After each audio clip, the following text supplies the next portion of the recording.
یا بنی اسرائیل اذکروا، اے بنی اسرائیل یاد کرو تم لوگ نعمتی التی انعمت علیکم، میرے احسانات جو میں نے تم پر کیے. اے بنی اسرائیل تم لوگ میرے احسانات کو یاد کرو جو میں نے تم پر احسان کیے. وَأَوْفُوا بِعَهْدِي أُوفِ بِعَهْدِكُمْ، اور تم لوگ پورا کرو میرے عہد کو، اور تم لوگ پورا کرو میرے اقرار کو، اور تم لوگ پورا کرو میرے عہد کو. اوفی بعہدکم، میں پورا کروں گا تمہارے عہد کو. وَإِيَّايَ فَارْهَبُونِ، اور مجھ ہی سے ڈرو. وَإِيَّايَ فَارْهَبُونِ، اور مجھ ہی سے ڈرو. وَآمِنُوا، اور مان لو. وَآمِنُوا، اور ایمان لے آؤ. بِمَا، اس چیز پر انزلت، جو میں نے اتاری. مصدقاً، تصدیق کرنے والی اس چیز کی. لما معکم، جو تمہارے پاس ہے. وَلَا تَكُونُوا، اور نہ ہو جاؤ تم لوگ اول کافر بہ، پہلی مرتبہ اس کا انکار کرنے والے. اور نہ ہو جاؤ تم لوگ اول ہی مرتبہ اس کا انکار کرنے والے. اور نہ ہو جاؤ تم لوگ پہلی ہی مرتبہ کافر. وَلَا تَشْتَرُوا، اور تم لوگ نہ لو بِآیَاتِ، میری آیات کا ثَمَنًا قَلِیلًا، تھوڑا مول.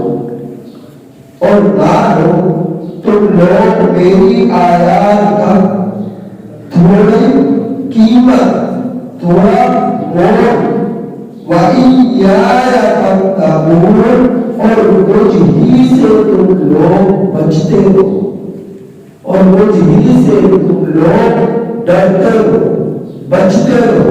وَلَا تَلْبِسُوا الْحَقَّ، اور نام ملاؤ صحیح کو بالباطل، غلط کے ساتھ. اور نام ملاؤ سچ کو، حق کو بالباطل، باطل کے ساتھ، جھوٹ کے ساتھ، گناہ کے ساتھ. وَتَكْتُمُوا الْحَقَّ، اور نہ چھپاؤ تم لوگ صحیح حق بات، سچ بات کو. وَأَنْتُمْ تَعْلَمُونَ، جان بوجھ کر. وَأَنْتُمْ تَعْلَمُونَ، حالانکہ تم لوگ جانتے اس حال میں کہ تم لوگ علم رکھتے ہو.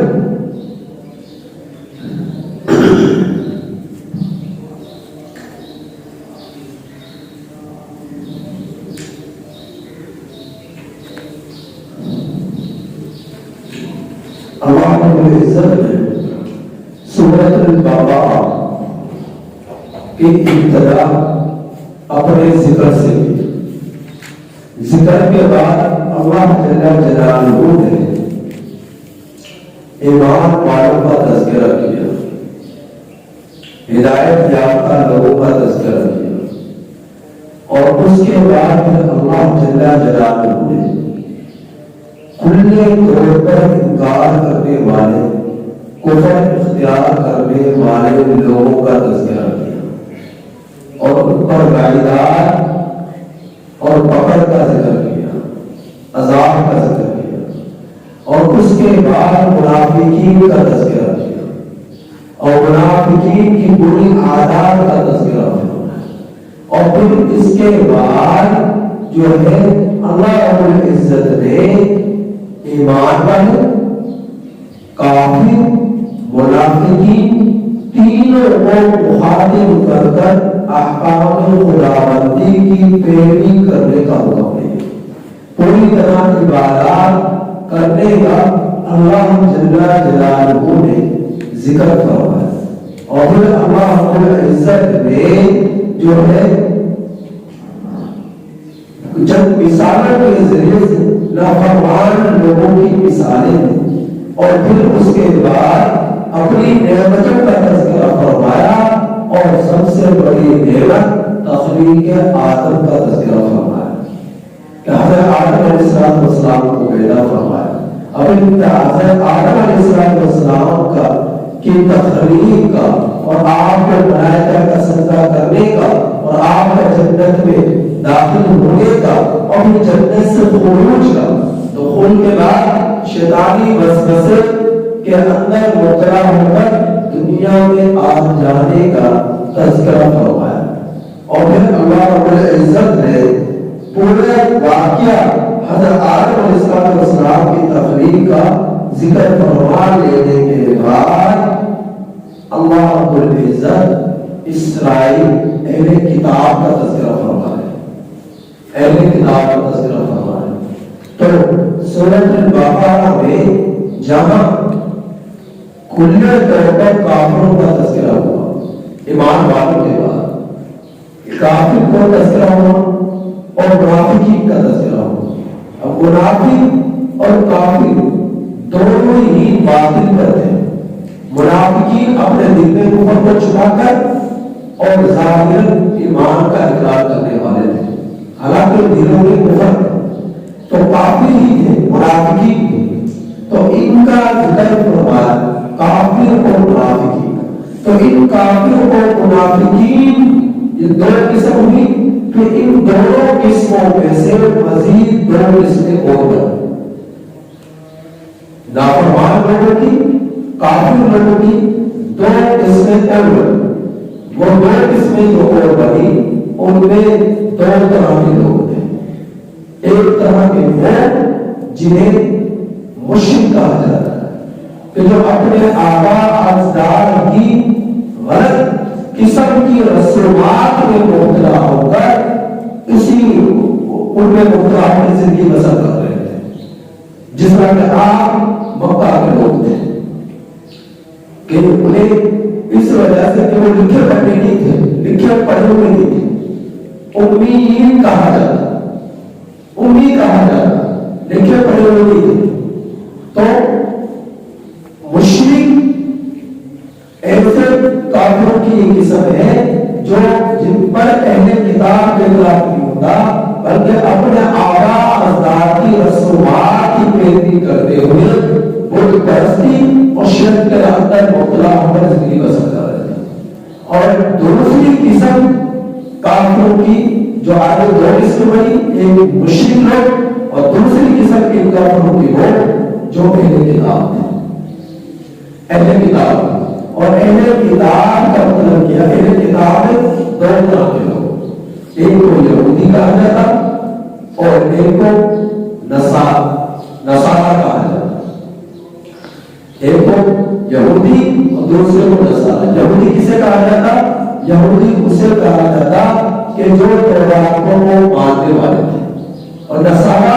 انہیں کہا جاتا جو انجیل کو ماننے والے تھے۔ تو نصارہ جو ہے یہودی یعنی تورات کو نہیں مانتے تھے، حضرت موسیٰ علیہ السلام کی تعلیمات کو نہیں مانتے، حضرت موسیٰ علیہ السلام کو معصوم پیغمبر نہیں مانتے، اور اسی طرح پر یہودی جو ہے وہ نصارہ کو نہیں مانتے، انجیل کو نہیں مانتے، انجیل کو نہیں مانتے۔ تو اس وجہ سے دو فریق ہو گئے، اہل کتاب کے دو فریق ہو گئے، ایک فریق کو یہودی کہا جاتا اور دوسرے کو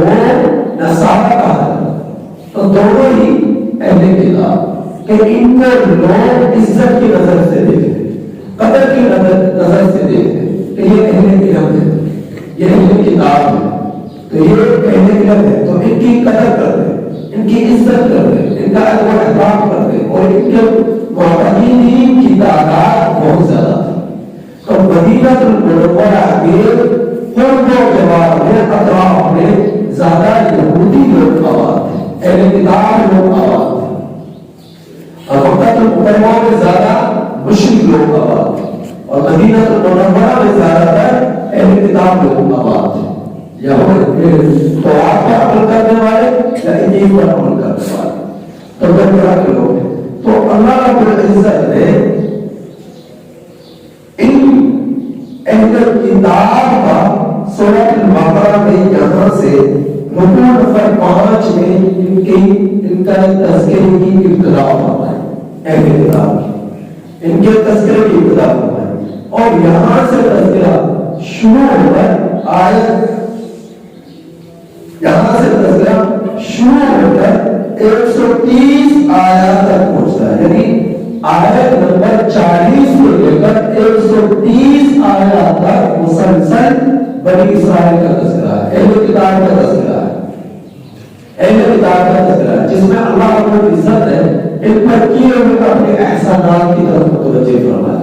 کہ محسن کے احسانات کو پہچان کر شاید یہ کفر سے شرک سے باز آ جائے اور توبہ طائب ہو کر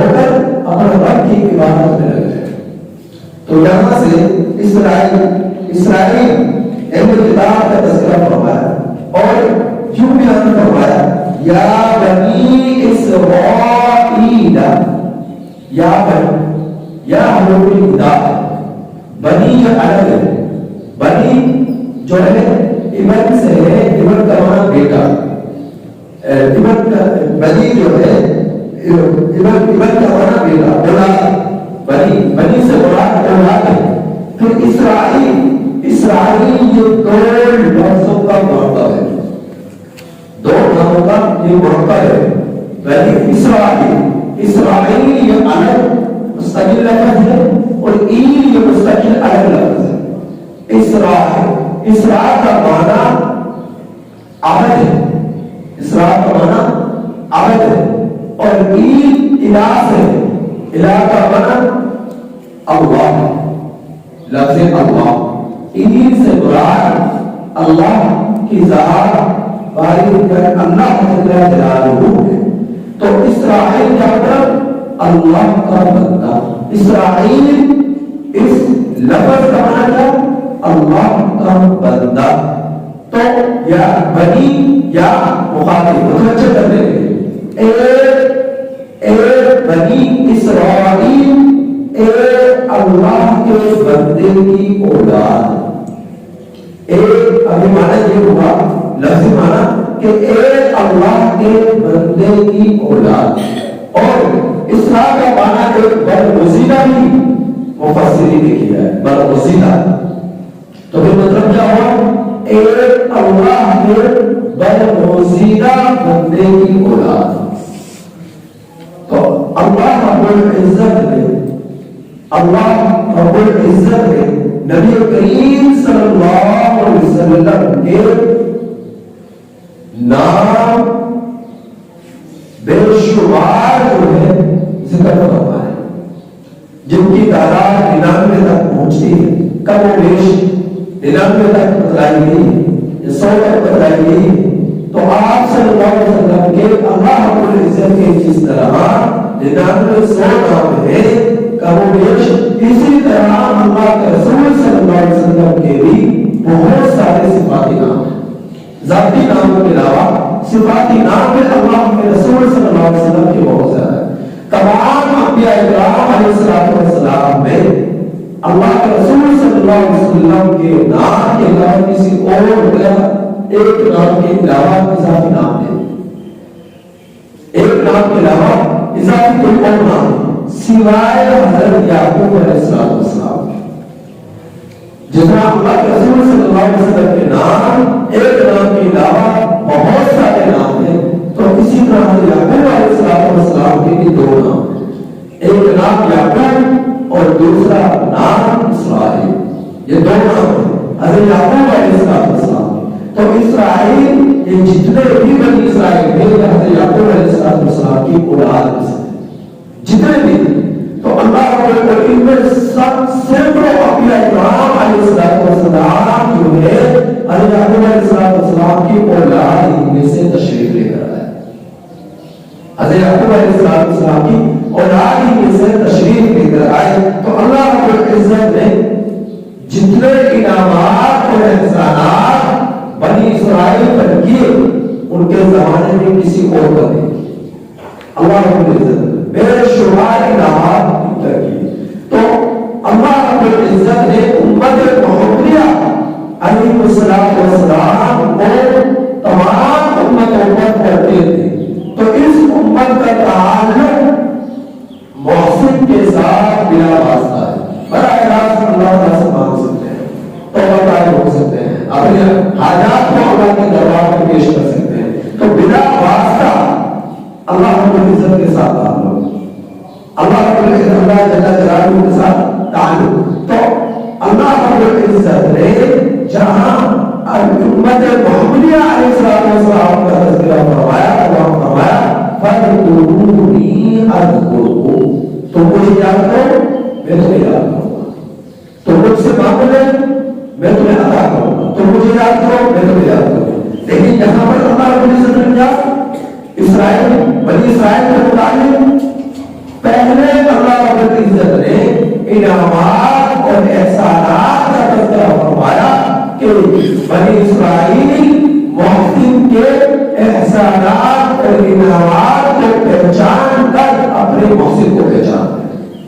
اپنے خالق کو پہچانتے ہیں، کہ ان کے یاد کرتے نعمتوں اور احسانات کو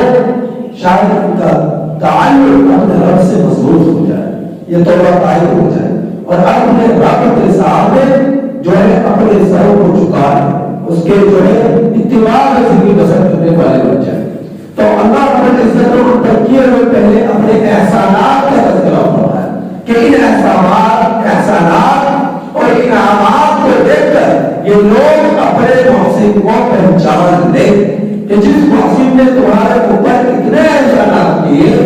اتنے انعامات کیے، تمہیں چاہیے کہ تم اپنے اس محسن کے خالق حقیقی کے شکر گزار کرتے ہو جاؤ اور گناہوں سے طائب ہو کر اس کی طرف رخ موڑو۔ اور امت محمدیہ علیہ السلام کے سب سے پہلے ان کا تعلق اپنے محسن کے ساتھ، تو محسن کو پہچان کر امت محمدیہ اس کے احسانات کو پہچانتی ہے، محسن کو پہچان کر اس کے احسانات کو پہچانتی ہے، اور پھر اپنے رب کا شکر گزار کرتے ہیں، اپنا رب کا شکر۔ تو یہ اللہ رب العزت کا تعلق اس امت کا باقی امتوں سے اس اعتبار سے بڑھ جاتا ہے، اہمیت اور فضیلت بڑھ جاتی ہے۔ تو سورہ ان آیات کریمہ میں اللہ رب العزت نے کس انداز میں بنی اسرائیل کو مخاطب کیا، یا بنی اسرائیل اذکروا نعمتی التی انعمت علیکم، اے بنی اسرائیل یاد کرو تم لوگ میرے احسانات کو جو میں نے تم پر کیے۔ کیا احسانات کی؟ اللہ رب العزت نے انبیاء کرام علیہ السلام کی طرف بھیجے، اللہ رب العزت نے من سلمہ پر اتارا، اللہ رب العزت نے سینکڑوں مختلف پر عذابات آئے اور ان کے توبہ کرنے کی بنا پر ان عذابات کو پر ختم کر دیا، ان عذابات کو سے ختم کر دیا۔ اور اللہ رب العزت نے اس کے علاوہ بہت سارے ایسے انعامات ہیں کہ جن کی تعداد انگنت ہے، جو اللہ رب العزت نے بنی اسرائیل پر اللہ رب العزت نے کیے ہیں، انگنت ان کی تعداد۔ تو تم میرے احسانات کو یاد کر کر مجھے یاد کرو، مجھے پہچانو اور میری اتباع میں زندگی بسر کرو۔ تو اور پھر فرمایا وَأَوْفُوا بِعَهْدِي أَوْفِ بِعَهْدِكُمْ، اور تم لوگ پورا کرو میرے عہد کو، میں تمہارے عہد کو پورا کروں گا۔ اللہ رب العزت کیا فرمائے؟ میرے عہد کو پورا کرو۔ کیا عہد؟ اللہ رب العزت نے دوسرے مقام پر اس کا ذکر فرمایا، وعدہ پر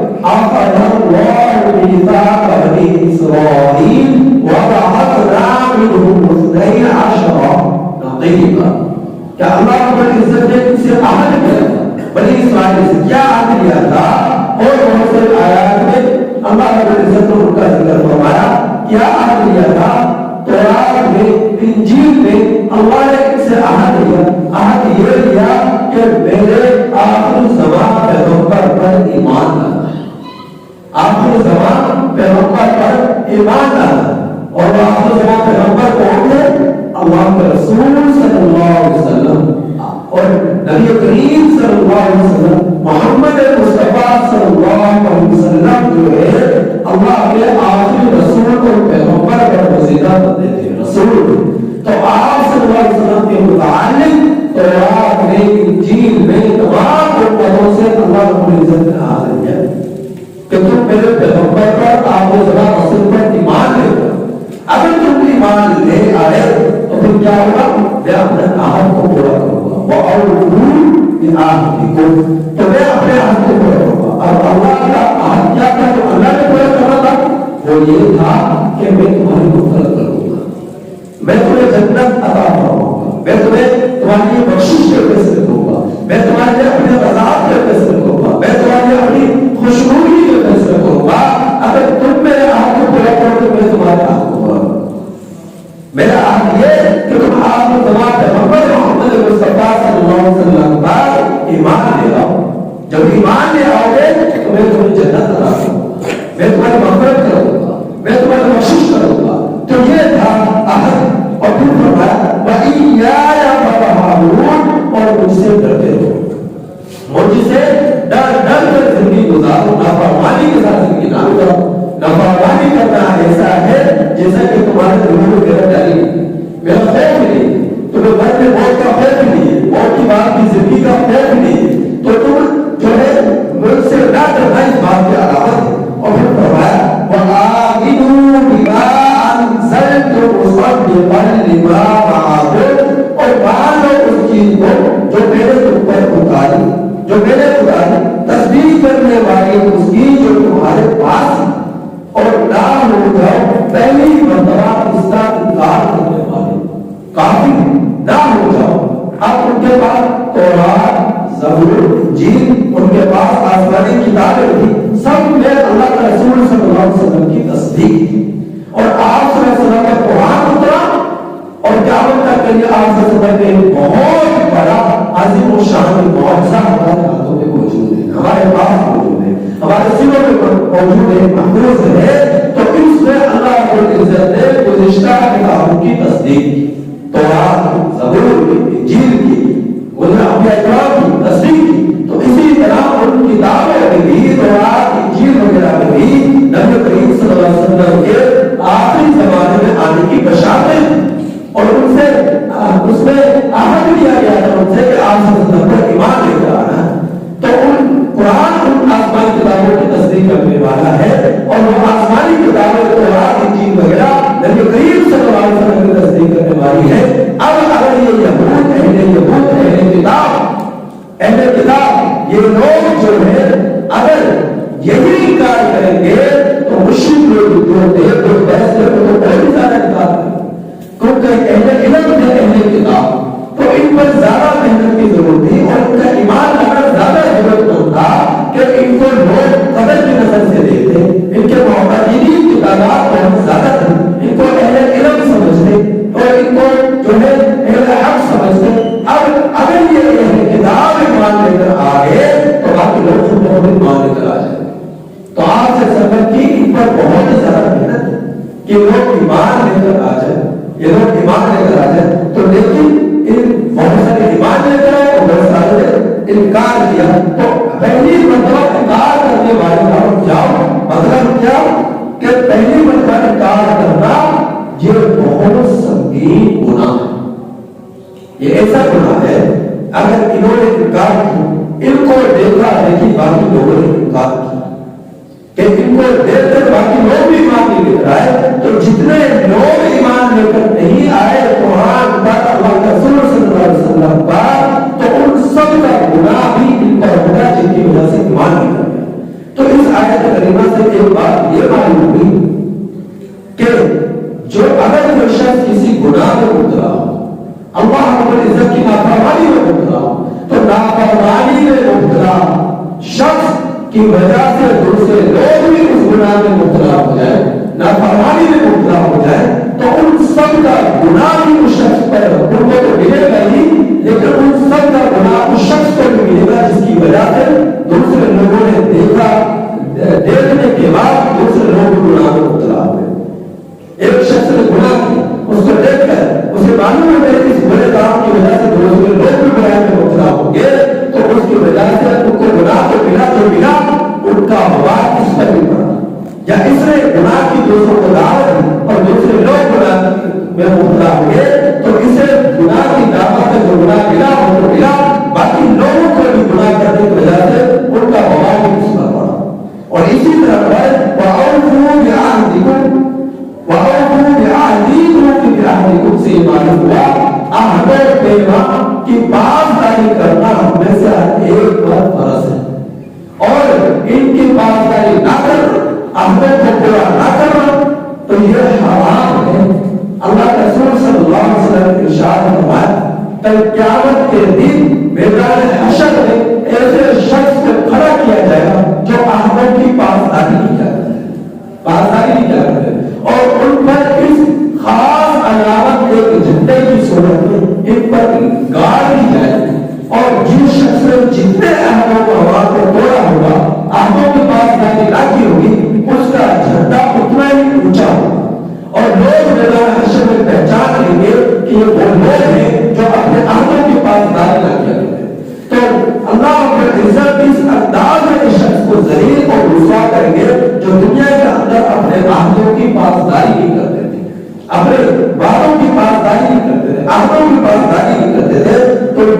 ایک تو یہ کہ اپنے عہدوں کی ہمیشہ عنایت کرنے سے بات معلوم ہوئی کہ پاسداری کریں، لحاظ کریں، معمولی نہ سمجھیں، اور عہدوں کی پاسداری نہ کرنا یہ حرام ہے۔ دوسرا یہ بات معلوم ہوئی، دوسری یہ بات معلوم ہوئی کہ گناہ میں نہ خود مبتلا ہو، نہ ہی کسی اور کو گناہ کی دعوت ہے، اور نہ ہی ایسے گناہ کے اندر مبتلا ہو کہ تمہیں دیکھ کر اس برائی کو دوسرے لوگ بھی مبتلا ہو، کہ ان کا وبال بھی تم پر پڑے گا، تمہیں تو گناہ کا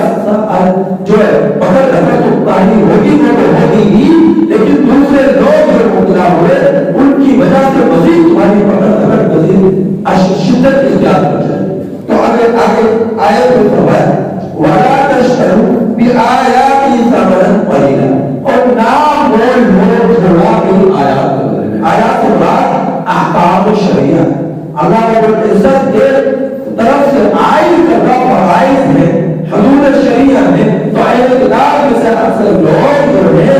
اپنے معتقدین کو مد نظر رکھ کے یہ دراز ہو جائے، ان کے مرضی اور چاہت کے مطابق جو ہے مسائل بیان کرتے اور مسائل کو ان پر قیمت لیتے، معاوضہ لیتے، اور جو حق تھا اس حق کو بیان کرتے، چھپاتے۔ تو اللہ رب العزت نے واضح الفاظ میں بیان کیا اہل کتاب کو بھی، اور اس سے معلوم ہوا آج کے زمانے میں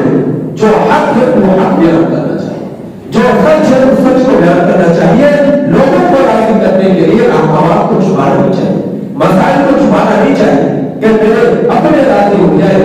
جو ہے میرے اپنے ناراض نہ ہو جائے، میرے سے میرے چاہت رکھنے والے مجھ سے وہ مجھ سے ناراض نہ ہو جائے، ان کو راضی کرنے کے لیے کبھی حق بات کو نہ چھپائے، کبھی اللہ تعالیٰ کے احکامات کے خلاف ورزی نہ کرے، غلط مسائل بیان نہ کرے، درست مسائل بیان کرے۔ اگر ایسا نہ کیا تو اللہ رب العزت کی طرف سے اس پر بھی پکڑ ہے، اور پھر فرمایا حق کو گناہ کے ساتھ نہ ملاؤ، حق کو سچ کو جھوٹ کے ساتھ نہ ملاؤ۔ اس پر اللہ نے کہ جو حق ہے خالص تک اسے حق کی صورت میں بیان کرے، اور فرمایا کہ حق کو نہ جھوٹ کے ساتھ ملاؤ سچ کو، اور نہ ہی جھوٹ کو سچ کو چھپاؤ، اور سچ کو جو ہے چھپانے کے بجائے اسے ظاہر کر کر لوگوں کے سامنے بیان کرو، اسے ظاہر کر کر لوگوں کے سامنے بیان کرو۔ تو معلوم یہ ہوا کہ قرآن کریم کی تعلیم پر معاوضہ لینا، اس آیت کریمہ سے دلیل بنی کہ قرآن کریم کی تعلیم پر معاوضہ لینا جائز ہے۔ قرآن کریم کس کے نزدیک؟ امام ابو حنیفہ رحمۃ اللہ علیہ، امام